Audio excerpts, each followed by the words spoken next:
Hi, magandang araw po ulit sa inyong lahat for our second reading of the day. We will read naman po using this green tarot cards, no? The Tarot of Life, the green tarot card. Yan. Tingnan po natin kung ano naman po ang makikita natin dito sa ating green tarot cards.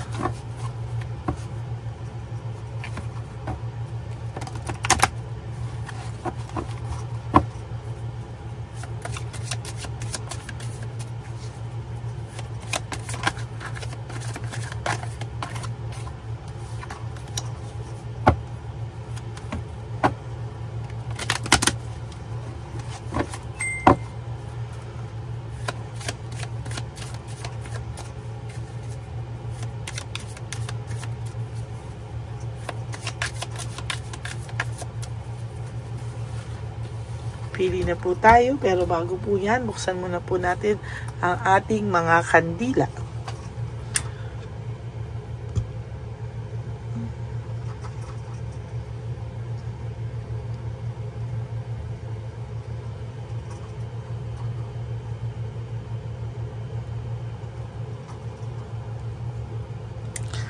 Okay. Pili na po tayo ng 20 cards. 1, 2, 3, 4, 5, 6, 7, 8, 9, 10, 11, 12, 13. Sige, 13 muna. Sige, 14. Palasahin muna po natin ulit. Kamusta po kayo? Napanood nyo na po ba yung ating first reading of the day? Ngayong araw na ito ng Huwebes, no? Ang ganda rin po ng first reading natin kanina, no? Napakarami niyang katanungan tungkol sa iyo ngayong Pasko. So, tingnan naman po natin. Ako, ano to? Ngayong Pasko, no? Naghuhulugan. Pila na po ba ito? Sandali, 1, 2, 3, 4, 5, 6, 7, 8, 9, 10, 11, 12, 13, 14. Okay. Parang feel ko pang kumuha ng 10. Wait, sige. Kuha pa po tayo ng another 10. Ano? Tingnan natin talaga kung dagdagan natin ang cards. Gusto ko pa po ng 10 pa. 1, 2, 3, 4, 5, 6, 7, 8, 9, 10. That is a total of 24 cards. No? Tingnan po natin kung ano ang makikita natin sa 24 cards na yan. Karuktong ba yan ang ating first reading of the day, or may masasagap siyang ibang energy, no, sa pamamagitan ng ating pagbunot ngayong araw na ito. Okay.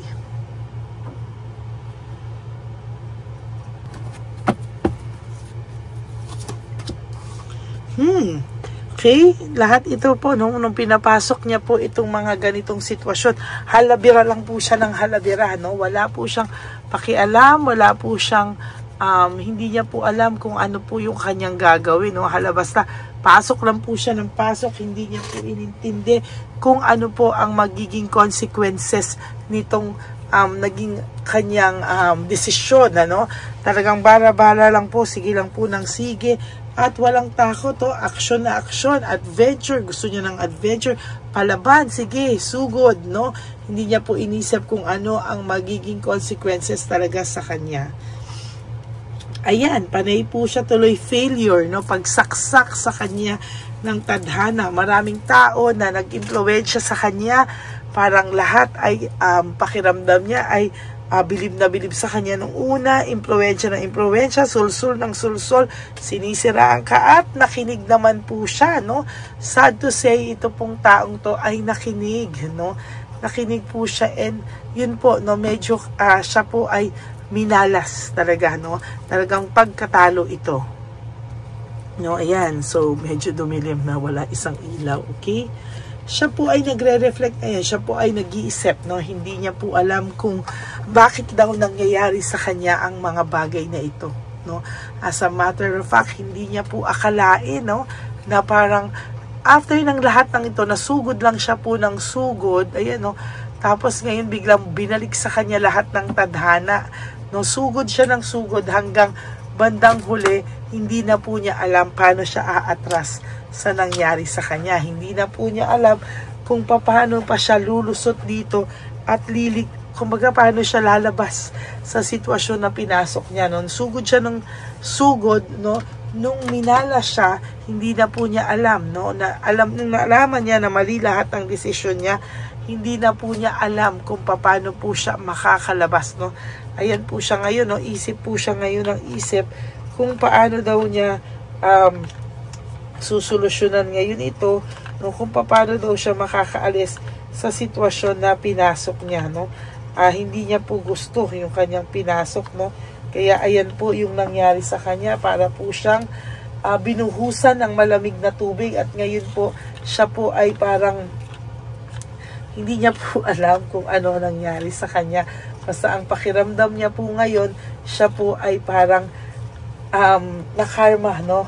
So ngayon parang sa pinasok niya po, siya pa yung natotrauma, no? Siya pa yung nakakaramdam ng pagkabagabag, no? Talagang ngayon po ay iniisip niya, anong nangyari sa akin? Yan.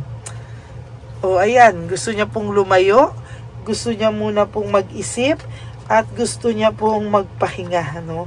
Gusto niya pong umalis, no? Gusto niya pong mag-travel, or gusto niya lang po, technically, gusto niya lang po talagang lumayo, no? Hindi niya daw po sinasadya yung mga bagay na nagawa niya, pero nangyari na po ito, kaya ang pakiramdam niya po ngayon ay pinapanindigan na lang po niya, no? It's either gusto niyang lumayo, no? Para makapag-isip-isip, or gusto niyang ikaw puntahan. Kung kayo man ay magkalayo, iniisip niya paano siya pupunta sa'yo, or kung kayo man ay malayo, kung kayo man ay malapit sa isa't isa ngayon, parang gusto niya o gusto mo, no, na lumayo na lang dito sa taong to, o gusto niyang lumayo na lang sa'yo, no, para makapag-isip-isip muna po siya. At technically, ayan kasi, no, hindi kasi siya nag-iisip o di ngayon, siya po yung kinarma sa sarili niya, no? Siya po yung hindi makatiis ngayon, at talagang sa nakita ko ngayon, talagang gumulo po ng gumulo itong pangyayari sa buhay niya, no? Hindi niya po akalain na siya po yung makakarma, o sa kanya po siya po ang babalikan ng tadhana. Kasi naman nasa mabuting tao ka na, no? Ayan, no? Alam mo po, itong taong ito ay magsisisi po. Sugod kasi siya ng sugod ng hindi nag-iisip. O ngayon, ano nangyari sa kanya? Siya po ngayon ang binalikan ng tadhana, no? Siya po ngayon ang binalikan talaga. At sasabihin ko po sa iyo, yung totoo na ang tao pong ito ay nakakaramdam ng matinding kapaguran, no? Pagod na po ang person na ito, at talagang gusto na lang muna po niyang lumayo, magpakalayo-layo at magpaka-isolate, no? Gusto niya pong i-isolate yung sarili niya from this kind of situation. Nahihirapan na din daw po siya, pero sabi niya po, kasalanan niya kung bakit nangyayari sa kanya ito, no? Talaga naman po, kasalanan niya po yan talaga. Yan, no? Ay, minsan kasi talaga. Ayan nga po ang sinasabi ko sa inyo, na anxiety po siya. Ayan, no? Technically, siya po ay nakakaramdam ng matinding anxiety as of this very moment. Ang tao pong ito ay na-anxiety attack. No? Ayan, no? Na-anxiety attack po ito. At hindi niya na po alam kung ano po ang gagawin niya sa buhay niya sa ngayon. Yan, di siya po talaga yung binalikan. Kulit niya kasi ngayon po siya po yung hindi nakakatulog, no? Nag-iisip po ito. At kung akala mo po sobrang tigas ng puso nito, yes, no? Bakit talagang masasabi kong matigas ang puso niya? Hindi na po siya pinapatahimik, pero nababaliktad niya pa rin po yung sitwasyon nyo, no? Kahit po nakakaramdam siya ng konsensya, kaya niya pa rin pong baliktarin yung sitwasyon, no? Kaya niya pa rin pong i-convince yung sarili niya na hindi siya ang may kasalanan. Kahit alam niya at kahit nakukonsensya po siya na kasalanan niya, kaya niya pong palabasin na ang sitwasyon po ay kagagawan mo, no? Kaya niya pong palabasin na itong sitwasyon na to ay ikaw ang nag-create ng gulo. Oh my God, may naaalala ko. Yan, no? Parang kahit po alam niya sa sarili niya na nasaktan ka niya, ang gusto niya pong palabasin, ikaw yung nanakit. No? Ikaw yung hindi makaintindi. Ikaw yung praning. Sino ba namang tao ang gusto sa ganyang klaseng tao? No? Na alam mo sa sarili mong ikaw na nga yung nakasakit eh. Alam mo na nga sa sarili mo na ikaw yung may kasalanan. Nahuli ka na nga, no? Nahuli ka na nga, pero anong pinapalabas mo? Na itong taong to pa rin ang may kasalanan. Na itong tao pa rin na to na nag-effort sa'yo ng todo ang may kasalanan. Oh my God. Sana naman, no, magkaroon ka talaga ng realization.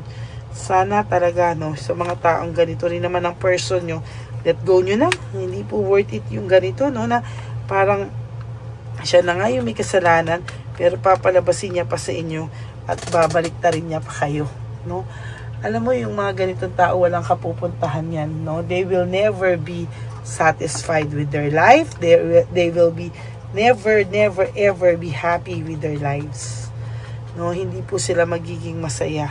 Kasi pakiramdam po nila, palagi na lang po, no, palagi na lang na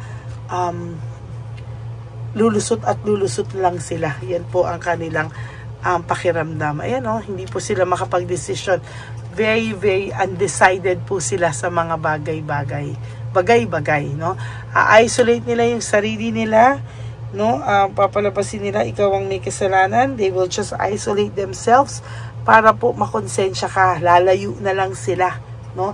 I-isolate nila yung sarili nila. Kunwari, papaahamo pa yan sa'yo, no. Gusto nila ganun, ano, yung parang feel mo na kasalanan mo, no. Parang feel mo na feel nila na sila na yung nakasakit, sila pa yung aamuin. Huwag ka pong ganun, ano. Alam mo nang hindi ikaw may kasalanan, huwag ka na po. Kasi minsan, sometimes when you tolerate things, kayo rin po may kasalanan kung ba't ginagawa sa inyo yan, no. So dapat, no, ay wag na po, no, wag na po kayong maging ganyan. Wag kayong masyadong mabait at talagang isipin nyo kung talagang worth it ba itong tao na ito sa inyo, no. Worth it bang ipaglaban ang mga ganitong klaseng tao sa buhay nyo?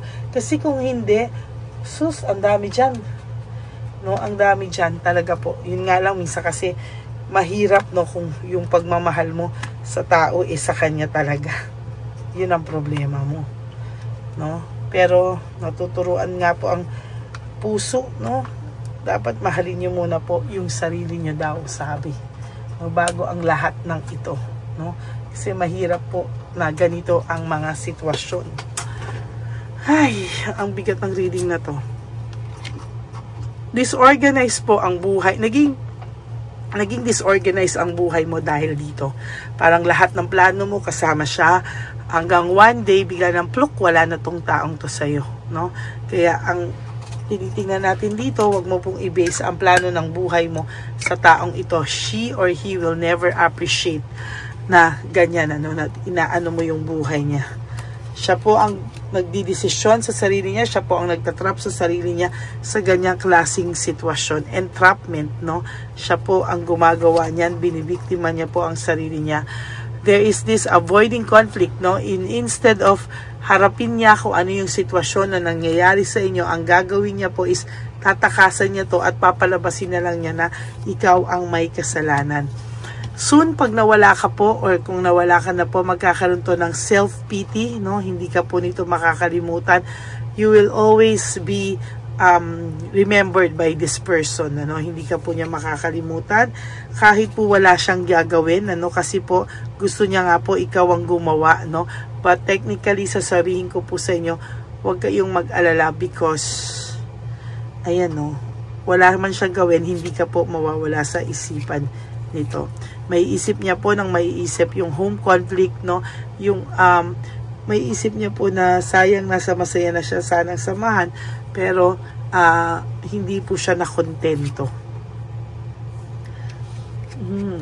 Someday gusto nito, mamimiss nitong taong to yung pag-aalaga mo sa kanya, no? Ayan, no? Loss and separation. May isip niya po ang halaga mo kung kailang wala ka na sa kanya, no? Doon niya po talaga maiisip yung halaga mo at kung gaano ka po naging mabuti sa kanya, kung gaano ka po naging maayos sa kanya, no?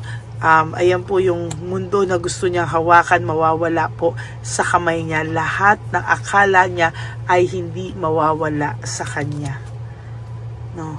Mawawala po ang, ito po ay masyadong kampante kasi na hindi siya mawawalan. Whatever happens, marami po siyang nakareserba, no? Na kahit mawala ka, pero hindi niya po alam na iba ka magmahal, no?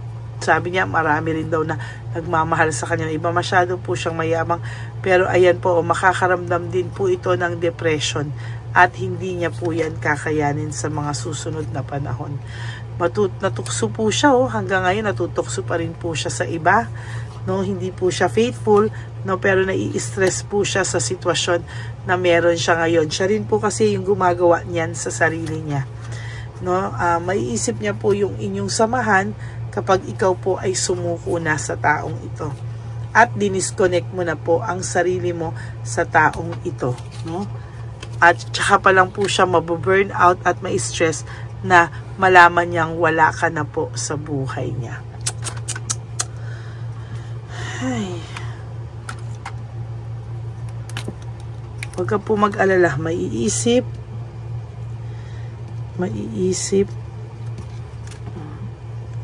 at mararamdaman din niya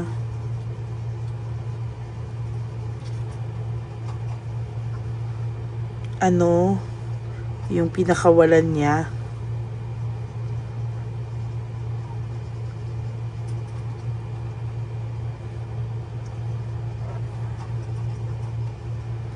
pag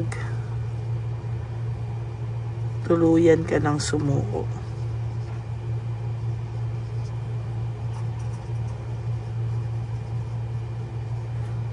At nawala sa buhay niya, sa kanya. Ayan, maiisip at mararamdaman niya kung ano ang kanyang pinakawalan pag tuluyan mo ng sinukuan at tuluyan ka nang nawala sa taong ito. No, diyan niya po yan maiisip, no, na ay, ano ba yung pinakawalan ko, no? Marami po siyang makikilala pero she or he will never ever mararamdaman po yung ganyang klaseng pagmamahal na meron din naman siya sa'yo, no? Na parang ngayon lang ako nagmahal pero mahal ko rin pala tong taong to pero wala no? Parang ay sorry po nag-e-edit sila lumabas, no? Parang yun din po yung lumabas talaga na lalabas po talaga na pag nagmahal ka po, no, sabi ko po nga sa'yo, pag nagmahal ka po, ay iba din, no? So, mararanasan at hahanap-hanapin niya rin po yan pag hindi ka na po nagparamdam sa taong ito at talagang pakiramdam niya na nawala na po yung pagmamahal mo sa kanya. Yan po ang ating second reading of the day. And I hope na naka-resonate po kayo. And if you do, can you please give me a like and comment down below para po malaman ko naman po ang inyong saloobin. Okay? Maraming salamat po sa inyong lahat. And for those of you who would like to have a private reading with me, you can message me po at Ladyly Elena. That's L-A-D-Y-L-Y Elena. Nasa dulo po yan ng ating video. Diyan nyo lang po ako makokontak. That's my only official and legit FB account. Ang good news ko po ay ang ating fake na Lady Elena ay nawalan na po ng messenger siguro po dahil na-report siya ng na-report. Kaya po, no, sana po ay patuloy natin siya i-report dun po sa mga nakapag-report na sa kanya sa messenger or dun po sa na-message niya or nakapag-message. Please, no, yung conversation niyo po ay paki-report niyo pa rin po yan para tuluyan na po talaga siyang mawala sa landas at hindi na po talaga siya makapag-scam ng tao. Okay? Maraming salamat po sa inyong lahat. And sa aking mga ever loyal, solid, and faithful na Lady Elena family, I love you all from the bottom of my heart. Mahal na mahal ko po kayong lahat. At ako po ay nagpapasalamat sa inyo for always supporting our channel. Atin po ang channel na ito. And also po, thank you for not skipping ads. Tulong nyo na po yan sa ating channel. Kaya ako po ay nagpapasalamat sa inyong lahat. Okay? Ang lagi ko pong bilin sa inyo is just to live one day at a time, no? At tomorrow is another day. Lagi nyo pong iisipin yan na gawin nyo po ay mag-enjoy kayo sa buhay nyo. Do 3 things that will make you happy for today. Prioritize yourself. Be grateful and love yourself. Self-love is still the best love of all. And lagi nyo pong iisipin na life is so short. Kaya dapat mahalin nyo po yung inyong mga sarili, no? Life is so short. Don't make it shorter by stressing yourself from all the pains and heartaches na binigay sa inyo ng kahapon. Just surrender everything to the divine universe and just let go and let God write your life and love story. I will be back po for another set of reading for our 3rd reading of the day. Kahit po ako ay nasaan, ako po ay palaging magbibigay sa inyo ng reading of the day. Okay? Maraming salamat po sa inyong lahat. Huwag po kayong malulungkot. I will be back for our 3rd reading of the day. But bago po yan, I hope na napanood nyo na po yung 1st, 2nd, and 3rd reading kahapon at yung 1st at itong reading na to bago po kayo tumalon sa 3rd reading mamayang gabi. Okay? I love you all and may God bless you. At sana po ay napanood nyo na po ang One Love a Day. Okay? God bless you and I will be back po later. See you po. Huwag po kayong mawawala. Bye! Magandang gabi po ulit sa inyong lahat. Ako po ay muling nagpapaalala sa inyo na mayroon pong lumalabas sa FB at Messenger account na fake account po, no, nang hihingi po ng $25 through PayPal at hindi po yan totoo. Huwag po kayong maniwala dyan. At pag sinabi mo po na gusto ko pong marinig ang boses nyo or makita kayo, ang sasabihin po ay magbibigay kami ng link. Buksan mo yan at pagkatapos ay makikita mo ako. Huwag po kayong maniniwala dahil yan po ay hindi totoo. Yan po ay isang malaking scam na pag binuksan nyo po ay mahahack po lahat sa inyo. Mahahack po ang inyong mga personal details. Lahat ay mahahack. Ako po ay nalulungkot na ito po ay nangyari. Ngunit sa talagang may mga tao pong masasama at may mga tao po talagang hindi makatiis na hindi gumawa ng masama sa ibang tao. Pero maging aware po sana kayo. Tulungan nyo po ako.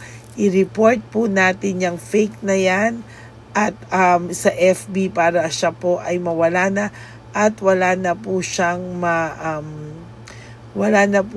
mabiktima pa. No? Nandyan po lahat ng details at maraming salamat po sa inyong lahat. Maraming salamat po sa inyong lahat at mag-iingat po kayo.